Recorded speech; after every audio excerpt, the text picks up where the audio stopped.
Salut à tous et bienvenue sur Casa Milan, victoire 2-1 du Milan à domicile face à la Fiorentina, ouverture du score milanaise à la 16e minute, un but de Kučka de la tête, égalisation 4 minutes plus tard par Kalinic sur un centre de Chiesa qui nous a fait mal aujourd'hui, le jeune Federico Chiesa, fils d'Enrico Chiesa, formidable joueur, et c'est un joli but du plat du pied de Deulofeu à la 31e qui permet au Milan de l'emporter. Nous en discutons à 3 aujourd'hui avec Superio et Tom, salut à vous. Salut. Bonsoir. Superio, comment as-tu vécu cette rencontre, le Milan qui renoue avec la victoire? Ton opinion? Alors, c'est une victoire contre le cours du jeu, hein, vu que la Fiorentina a eu des situations dangereuses, mais comme je dis, des situations et pas vraiment d'occasion, avec un Federico Chiesa qui nous a fait beaucoup de mal sur les côtés. Et je pense que les Florentins ont payé leur match du jeudi soir en Europa League et l'absence de leur meilleur joueur, Bernardeschi. Oui, effectivement, oui, tu as raison, tu fais bien de le souligner. Bernardeschi qui a une grosse cote et qui est suivi d'ailleurs, hein, ça va être le seul Italien suivi par les Chinois qui ont envoyé Mirabelli, je crois, et qui est sur les tablettes. Donc côté milanais, mais excellent joueur effectivement. Tom, penses-tu que cette victoire est imméritée comme Superio? De là à dire immérité, je ne sais pas. Donnarumma n'a pas fait non plus 1001 arrêts dans le match. Maintenant, c'est sûr que globalement, la Fiorentina nous a dominés et on peut être très heureux. Je pense que on va dire que le match nul aurait été plus logique au vu du résultat. Parce qu'autant en première, je trouve qu'on fait une belle prestation. Autant en deuxième, j'avoue que je me suis arraché les cheveux et que je suis devenu à moitié chauve tellement j'étais stressé. Donc voilà, donc on va dire oui, un peu une victoire un peu chanceuse. Alors, il y a eu quelques occasions, des frappes sur le poteau, hein. Pasalic touche le poteau à la 43e, Abate qui manque le but à la 85e, il aurait dû marquer, mais il y a aussi côté Fiorentina, 56e par exemple, une reprise de Sanchez juste au-dessus à bout portant, bon elle est pas facile à reprendre sur le feu de l'action bien entendu, mais très clairement ça peut faire but. 2e minute, bonne sortie de Donnarumma devant Ilicic, 12e minute, frappe de Valero sortie par Donnarumma, tête de Rodriguez juste au-dessus à la 42e et voilà, je pense que j'ai fait le compte, j'en ai peut-être oublié quelques-unes mais les plus grosses ont été citées. Superio, la clé du match c'est quoi? Tu parles de la fatigue côté florentin, tu parles de l'absence évidemment de Bernardeschi.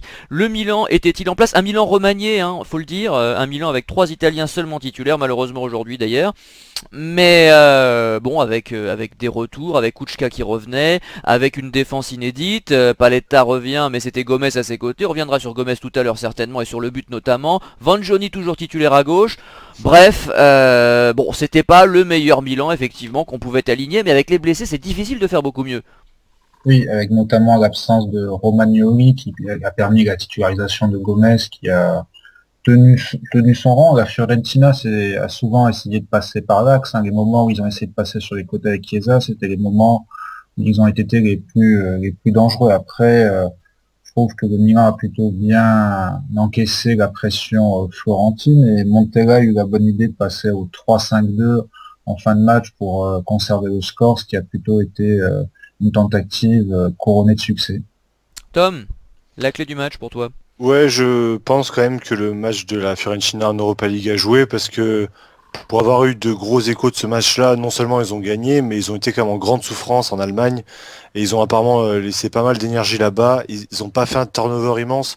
Je crois qu'à part Bernardeschi qui était suspendu pour ce match-là, et peut-être un ou deux joueurs, encore je suis pas sûr, ils ont pas changé beaucoup. Donc on sentait qu'ils étaient au-dessus techniquement que nous, mais on sentait aussi qu'ils n'avaient pas toute l'énergie possible et qu'ils avaient un peu de mal, parce qu'avec la défense qu'on avait, j'y viendrai un peu sur les flops tout à l'heure, une Fiorentina au top, je pense qu'elle peut nous en mettre deux, trois facilement, parce que, comme disait Superlio, si on insistait un peu sur les côtés, on voyait que ça passait.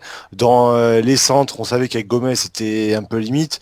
Mais ouais, je pense que le match contre Mönchengladbach, désolé pour l'accent, a dû jouer en notre faveur, même si, et j'y reviendrai aussi tout à l'heure, il y a eu un arbitrage un peu problématique, notamment au niveau des arbitres de touche. Oui, c'est vrai, les hors-jeux, il y a eu beaucoup de hors-jeux qui auraient jamais dû être sifflés, et puis quelques fautes également, mais on y reviendra. On passe au top avec Superio, ton top 3.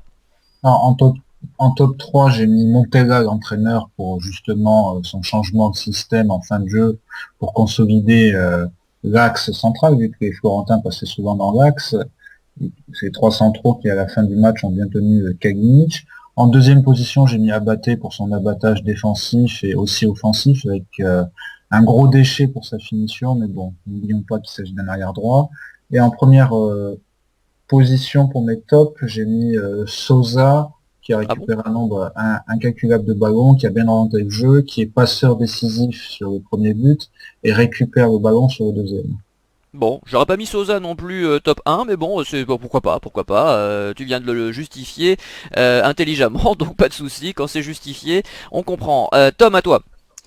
En top 3, je vais mettre Paletta, qui, vu le niveau de Gomez, et là encore j'y viendrai tout à l'heure, a plutôt bien tenu la baraque, et il a été assez présent. Il a évité aussi de se jeter bêtement et de subir des pénaltys. J'avoue que j'ai eu par moments très peur quand il était sur Valero ou sur Chiesa. Moi je l'ai trouvé un peu assez serein, avec de très bonnes relances, notamment en première période. Donc bonne prestation pour lui. En top 2, Sosa. Dieu sait que ça me fait bizarre de le mettre là parce que c'est inhabituel pour moi et même pour nous, je pense, de le voir assez bon. Entre là, la rentrée contre la Lazio et là ce soir, je l'ai trouvé vraiment assez intéressant. Comme dit Superlio, il était décisif sur les deux buts. Grosse baisse de régime quand même en deuxième période où ce qui m'empêche Bah de c'est le mettre ça. numéro un. Mais c'est ça, Et tu fais bien de le souligner, pardon de te voilà, couper, mais c'est-à-dire qu'il a fait une mi-temps, mais deuxième mi-temps, il s'est totalement éteint. Alors j'essaie de trouver des joueurs en même temps qui ont fait c'est ça. 90 minutes C'est ce non-stop, que je dois j'allais reconnaître dire. qu'il n'y en a pas beaucoup. C'est ce que j'allais dire, parce que je lui en tiens pas vraiment rigueur, parce que toute l'équipe a énormément baissé de pied en seconde période. J'ai pas vu beaucoup de bons joueurs, pour être honnête, en seconde période. Donc, on va dire, j'en prends compte, mais je vais pas accorder une importance immense à cette seconde période, à partir du moment où c'est plus global qu'individuel. Et en numéro un, et là aussi, Dieu sait que je l'ai flingué beaucoup, c'est Kuchka. Parce que son coup de tête, en dehors de son coup de tête, bon, il nous permet de rentrer bien dans le match, d'autant qu'on d'habitude on prend souvent un premier but avant d'en marquer un, donc là ça change. Et au-delà de ça, à partir du moment où on avait un milieu qui défendait très peu, Sosa et Pasalic ont eu un peu de mal sur ce secteur-là. Kuchka défensivement, elle a quand même apporté beaucoup, et franchement belle partie pour lui. Et voilà, il faut le dire. Cette année, je le trouve vraiment pas top, mais là, pour une fois, je l'ai trouvé vraiment intéressant. Alors moi j'en ai trouvé que deux parce que j'ai essayé de trouver des joueurs justement qui avaient joué 90 minutes et il y en a pas beaucoup et c'est vrai que des joueurs intermittents qui jouent 45 minutes comme ça me déplaît toujours et j'en ai vu deux qui selon moi ont été alors pas parfaits, qui n'ont pas fait un grand match mais plutôt constants et qui ont répondu présent de la première à la dernière minute. C'est Paletta que tu viens de citer effectivement qui fait en plus souvent de très très bonnes relances, de très très bonnes passes en profondeur et il faut le souligner depuis le début de saison, on le voit régulièrement, vous voyez des très bons ballons à destination des ailiers notamment, je trouve qu'il le fait assez bien, et il s'impose quand même assez souvent face à ses attaquants, face à ses vis-à-vis, il est dur sur l'homme, mais en général assez correct, même s'il prend pas mal de cartons. Et puis Abaté, qui Abaté a raté pas mal de relances, a raté un but effectivement, mais a défendu très bien, à part il s'est fait prendre une fois par Chiesa mais c'est vraiment l'exception je crois et surtout qui a vraiment assuré jusqu'à la dernière minute, on le voyait encore lutter face à Borja Valero, je sais pas comment on prononce, sur le côté droit et je l'ai trouvé plutôt entreprenant, il offre des solutions devant, c'est pas toujours précis, c'est pas toujours efficace, je suis d'accord mais il a le mérite lui de les offrir ces solutions, il a le mérite de prendre tout son couloir et même parfois on le retrouve dans l'axe, c'est assez curieux ça, même Nico le soulignait lors du dernier match, on voit Abaté qui quitte un peu son côté pour rentrer dans l'axe assez régulièrement et même parfois dans le rond central, hein, je veux dire pas qu'en position défensive, c'est assez paradoxal mais bon ça doit être des consignes de l'entraîneur parce qu'on ne le voyait pas le faire avant. Voilà, donc j'ai juste envie de souligner ça, j'ai beaucoup aimé le but de Deulofeu mais malheureusement il n'y a pas grand chose à retirer de son match en dehors de ça, si ce n'est qu'on sent quand même un peu comme Souzo qu'il est capable de dynamiter la rencontre d'un moment à l'autre, c'est-à-dire qu'ils sont deux joueurs assez explosifs, percutants et techniques surtout qui peuvent faire la différence, donc c'est assez précieux, simplement on aimerait qu'il y ait un tout petit peu moins de déchets. Voilà, je me rappelle quand Djorkaeff jouait avec l'équipe de France, on lui reprochait de perdre beaucoup la balle, sauf que lui faisait un but et une passe décisive quasiment à chaque match. Là, on aimerait qu'il y ait un petit peu plus de stats du côté de ces deux joueurs pour justifier leur titularisation, parce que Bonaventura lui perd beaucoup moins le ballon, est capable d'orienter le jeu et fait pas que des buts et des passes décisives. Il est là présent dans tous les secteurs de jeu. Tom a besoin de réagir, je crois. Oui, alors ce que je vais dire maintenant, je pense que je vais peut-être me faire incendier et voire insulter, mais je voulais souligner au niveau de l'attitude. Alors, il n'a pas fait un match grandiose, loin de là, mais au niveau de l'attitude, j'ai trouvé que Baka avait été plus intéressant que d'habitude. Il repliait plus. J'ai notamment en tête l'action sur le côté droit où je vois Abaté, c'est d'ailleurs en parlant d'Abaté que j'y ai pensé, où je vois Abaté et Baka faire le pressing limite en deuxième latéral droit. Je pense que ça doit faire 5 mois que j'ai pas vu Baka descendre aussi bas. Au-delà de ça, je l'ai trouvé plus intéressant. Il a fait moins de conneries dans ses passes et dans ses choix. Il joue un peu plus simple. Alors, il n'a pas été flamboyant, hein, loin de là, mais au niveau de l'attitude, vu comment on l'a flingué depuis 2 mois, je voulais au moins souligner ce point-là. Bah, c'est-à-dire que lui a 40 chances par an, contrairement à la Padula qui en a C'est vrai, 3. c'est vrai, mais Donc c'est vrai qu'à un moment voilà. donné, on réussit à trouver un match un petit peu moins mauvais que les autres. Mais j'aimerais C'est bien pas, moi c'est que pas la forcément le match, au niveau de voilà, c'est de l'attitude. C'est Oui, vraiment oui, non mais le match n'a pas été bon, c'est de l'attitude où on a tendance à se plaindre d'un Baka qui fait que se plaindre justement, qui replie pas, qui fait rien. ouais. Là, voir un Baka à la 92e replié en tant que deuxième latéral droit, j'ai fait waouh, pour une fois, il s'est sorti les doigts d'où je pense et il a eu envie de gagner autant que les autres joueurs, dont je voulais souligner, voilà, je voulais souligner. Oui, mais la Padula, cette attitude, il l'a tout le temps. Tu vois ce que je C'est veux vrai. dire? Là, Et sur ce lui point-là, a je suis 3 d'accord avec chances par an. C'est le déséquilibre, c'est ça qui m'exaspère. C'est-à-dire que Baka marque pas un but depuis je sais pas combien de temps. Enfin, il en a marqué un il y a quelques semaines, je crois, mais sinon, faut reconnaître que son compteur est vraiment pas terrible. Et globalement, très mauvais, très décevant. À part aujourd'hui, effectivement, il a montré de l'envie, mais il a un quota de chances vraiment inépuisable, quoi. On a l'impression que Sur c'est ce ad point-là, je vitam suis d'accord. aeternam. Et c'est totalement déséquilibré. On aimerait que les deux attaquants soient mis en concurrence, tout simplement. Et là, c'est pas le cas. Il y en a un qui est un sénateur qui peut se permettre de faire ce qu'il veut, il sait qu'il jouera, et il y en a un autre qui a beau mouiller le maillot à chaque fois, même si parfois il tire à côté, mais au moins il mouille le maillot, c'est-à-dire qu'on le voit du début à la fin du match, c'est ce que je disais tout à l'heure sur Abaté, sur Palette, hein, et malheureusement lui on le voit une fois tous les 36 du mois. Je trouve ça déséquilibré et totalement injustifiable, donc j'espère que la Padula aura plus de chance d'ici la fin de la saison, mais je n'y crois guère, il faudra que Bacca se blesse pour ça à mon avis. On passe au flop 3 avec Superio. Alors, en flop 3, j'ai mis Suzo avec un jeu prévisible et pas vraiment de coup de génie dans ce match-là. Il aurait pu servir en première intention dans les couloirs opposés des joueurs démarqués, mais il ne l'a pas fait. Et il n'a pas sauvé son match par un but ou une passe décisive. En deuxième position, j'ai mis Baka. Certes, il y a du mieux dans l'attitude, mais au niveau des appels et des tirs, des occasions créées, c'est le désert. J'ai souvenir d'une occasion en première mi-temps où il y a un centre sur lequel il ne se jette pas au premier poteau et laisse passer le centre sans rien faire. Et je suis d'accord avec ce que vous avez dit par rapport à la Padula qui mérite quand même un peu plus de considération pour son abattage. Certes, il a loupé des occasions, notamment contre la Samp, mais il mérite quand même une deuxième Mais tu veux chance. qu'on fasse la liste de celles que Bacca a loupées? Oui, non, mais c'était juste pour C'est donner. ça, non mais c'est incroyable quoi, le mec il route des occasions, ça y est, il passe aux oubliettes quoi. Oui, c'est ça qui est dommage. Et en première position, j'ai mis Vangioni qui était totalement dépassé. Le jeune Chiesa l'a fait souffrir et je pense que si la Viola avait davantage insisté sur Vangioni, il y aurait eu beaucoup plus de danger, hein. Et pourtant il a été plutôt moins mauvais que d'habitude, dans le sens où il a réussi 2-3 trucs cette fois-ci, tu vois. C'est-à-dire que d'habitude il rate tout, et là je l'ai trouvé un petit peu... Enfin je dirais il a réussi quelques tacles, quoi, ce qui n'a pas empêché évidemment, notamment sur le but, hein, ça vient de son côté, et on parlera certainement de Gomez aussi. C'est au tour de Tom. Alors, en flop 3, je vais mettre Pasalic, qui a eu un bon quart d'heure dans le dernier quart d'heure de la première période, où vraiment il avait réussi plein de choses, de bonnes passes, de bonnes relances, et puis plus rien. Et C'est le il est sur problème le de deuxième but, Pasalic. non? Oui, c'est ça, bah, ça démarre de là. Ça démarre de Ouais. là, c'est que j'ai vu la passe, même si Deulofeu fait quand même un gros travail, et Sosa, moins que Pasalic. Mais à partir de ce moment-là, jusqu'à la mi-temps, il a été très bon. Mais le problème, c'est que la demi-heure qui a précédé et les 45 minutes, enfin jusqu'à... Je sais même pas s'il est sorti ou pas, parce qu'après, je l'ai plus vu. Enfin, c'est après, c'est du Pasalic, c'est Fantomas, c'est Casper, comme d'habitude.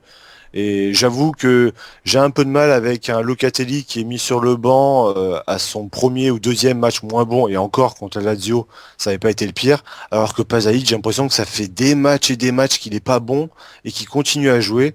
Enfin, je sais pas s'il a volé le totem de Koh à Denis Brognard, C'est ça. mais C'est ça, il y a il des passes est droits. vraiment pas bon. Il y a des passes Voilà. droits, effectivement, il y a des préférences, ça se voit avec Montella, et il y a des trucs assez choquants, on l'a dit sur Bacca, mais on peut le répéter sur Pasalic bien sûr, c'est pas la première fois qu'on le dit d'ailleurs. En flop 2, Vangioni. Comme toi, effectivement, j'ai trouvé que c'était moins pire. Ah, attention à ne pas dire mieux, c'était moins pire parce qu'il a réussi quelque chose. Donc il a réussi deux trois tacles. Par contre, même le ratio de bonne action défensive sur le nombre d'actions qu'il a à faire, c'est quand même assez faible. Le but, il est encore de son côté. D'ailleurs, c'est Deulofeu qui est sur Chiesa, je sais pas pourquoi, parce que je sais pas où est Vangioni, donc il faudrait que je revoie l'action. Il prend quand même un jaune un peu stupide et il aurait très bien pu finir le match au vestiaire parce que même si la main est proche du corps, il fait quand même le mouvement sur le dernier coup franc avant la fin de la rencontre. Voilà, il s'est fait martyriser quand même par un enfant de 19 ans. même aussi bon soit-il, ça reste quand même assez déplorable de voir un mec soi-disant expérimenté, soi-disant talentueux, comme le disaient les experts du football argentin. C'est vivement que Calabria soit en forme, qu'Antonelli soit en forme, même que Deschillo, qu'on a longtemps flingué, soit en forme, parce que moi j'en peux déjà plus. Donc voilà, je vais m'arrêter là pour lui. Ouais, en flop 1, j'ai réservé le meilleur pour la fin, c'est Gomez, qui lui d'ailleurs aurait dû prendre rouge sur une action en seconde période, qui est fautif sur le premier but, qui est auteur d'un placement déplorable sur l'action, je sais pas si tu l'as cité MJ en début dans ton analyse, de Sanchez qui tire au-dessus, la reprise de volée qui tire au-dessus des cages alors qu'il est devant les Si, buts. à la 56e, ouais, Voilà. oui, bien sûr. Et c'est Gomez qui est derrière lui, qui le regarde. Donc là encore, vivement que Romagnoli revienne parce que entre Gomez et Vangioni, c'est compliqué. Ouais, il y a un gros souci de marquage chez Gomez, c'est pas la première fois qu'on remarque ça. Sur le but, il est clairement fautif. Moi, j'ai mis numéro 3. J'ai hésité entre Vangioni et Souzo, mais j'ai préféré Vangioni, préféré entre guillemets bien sûr, parce que Souzo, quand même, de temps en temps, réussit à sortir le ballon proprement, etc. Mais j'attends plus de sa part, évidemment. Et je trouve que malgré son but, très joli d'ailleurs, hein, contre la Lazio, c'est contre la Lazio qu'il a marqué, hein, je me trompe pas. Voilà, très beau but de sa part, bien sûr. Je l'avais trouvé en dessous de tout pendant ce match aussi. Ça fait quelques matchs, je trouve, qu'il marque le pas, qui propose moins de choses, qui a moins de centres précis, etc. On attend les passes décisives évidemment de son côté, hein, puisque c'est lui qui est censé faire la créativité avec Deulofeu. Ce sont les joueurs offensifs sur les côtés dont on attend qu'il pourvoie l'avant-centre en ballon exploitable. Bon, donc là il l'a pas fait, forcément ça joue sur sa note, mais Vangioni pour moi a été bien en dessous encore pour les raisons que tu viens d'énoncer, donc je vais vite parce que j'ai pas grand chose à ajouter à ce que vous venez de dire. Pasalic numéro 2, c'est vrai que je fustige les joueurs qui jouent une mi-temps, mais lui a joué 10 minutes, donc forcément c'est pire, et j'ai du mal à le défendre. C'est quelqu'un d'assez apathique, d'assez transparent, tu l'as dit, hein, c'est le terme, et on attend tellement plus d'un milieu de terrain titulaire au Milan AC, et je maintiens que Poli ferait beaucoup mieux, certainement, peut-être pas techniquement, et encore techniquement Pasalic fait pas grand chose, mais au moins il se passerait quelque chose, et peut-être qu'il aurait gêné davantage le milieu de terrain florentin. Moi c'est ça que je remarque, c'est-à-dire qu'il faut pas hésiter à défendre aussi quand on est milieu de terrain, et je trouve que Pasalic le fait pas extraordinairement bien, c'est le moins qu'on puisse dire. Et Gomez numéro 1, tu as tout dit, le marquage pour un défenseur c'est essentiel, malheureusement c'est pas une qualité, c'est pas cette qualité qui l'étouffe, donc il y a du boulot, et vivement le retour de Romagnoli. Nous passons au mot de la fin avec Superio. Mon mot de la fin, c'est un coup de cœur pour une équipe qui essaye de l'Atalanta Bergame, qui propose un bon jeu sous la houlette de Gasperini et qui est une super promotion pour les jeunes joueurs comme Conti, Spinazzola, Petagna, qu'on connaît bien ici. Et je pense que dans un futur très proche, le jeune Conti débutera en équipe nationale.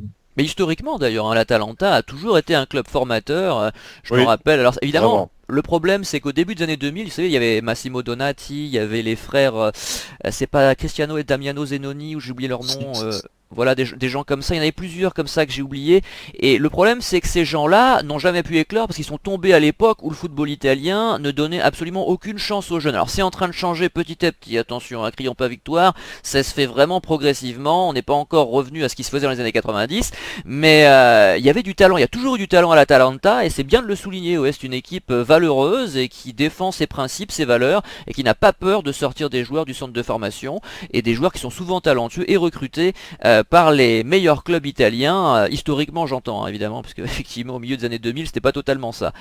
Tom. Bah, ça va être un autre coup de cœur pour une autre équipe italienne, ça va être pour la Roma, qui a écrasé, broyé, utilisez le terme que vous voulez, la Villarreal jeudi en Europa League. Et ça fait bien longtemps que je n'ai pas vu une équipe italienne écraser un gros adversaire, parce que la Villarreal était demi-finaliste de l'Europa League l'année dernière. T'as vu le match? Ouais, j'ai vu le match et vraiment ils ont été vraiment intéressants. Ils ont des joueurs sont dans la forme de leur vie, notamment Dzeko qui est phénoménal. J'ai encore vu d'ailleurs leur match un peu avant le nôtre à 18h contre le Torino. Ils ont encore été très bons. Heureusement qu'on joue pas contre eux trop souvent parce que franchement, et qu'on les joue pas de suite parce qu'ils sont vraiment dans une forme vraiment très intéressante. Et c'est pas un mot de la fin, mais c'est quand même un petit rappel parce que hier il y a quand même eu les 50 ans d'un immense joueur qui s'appelle Roberto Baggio, donc je voulais quand même le souligner. Ah bah Voilà. oui, mais on en a déjà fait un mot de la fin la semaine dernière à ce sujet, c'est Ah bah, Soupalio qui l'avait voilà. dit, et c'est vrai que bah j'ai pas grand chose à dire, je vais pas épiloguer, c'est mon idole Roberto Baggio, donc forcément. En tout cas moi cette semaine j'ai regardé PSG Barcelone, hein, j'ai pas regardé l'Europa League, mais PSG Barcelone j'en suis toujours pas revenu, hein, je m'en suis pas remis, je l'avoue que je m'attendais pas à ça, et Verratti monstrueux, phénoménal, tout ce qu'on veut, vraiment c'est un bijou, et j'ai hâte de le revoir avec le maillot de la Nationale, et voilà, nous on se retrouve et bah dans quelques jours, puisque ce sera la 300e, hein, bien évidemment, vous l'avez annoncé, la 300e intitulée Les débats chauds, vous verrez, on risque de s'entre-déchirer dans l'émission, bon je m'avance parce qu'on est souvent d'accord, mais sur ces sujets-là pas forcément justement, donc ça risque d'être intéressant. Je sais pas encore quel jour on l'enregistrera, ça dépendra de la disponibilité des participants, mais ça devrait sortir avant le week-end prochain, et ensuite on se retrouvera pour parler de Sassuolo, du Chievo, et du déplacement à Turin, hein, puisque c'est ce qui nous attend dans les 3 semaines à venir. Passez une bonne soirée, une bonne semaine, à la semaine prochaine, salut! Salut. Ciao, ciao.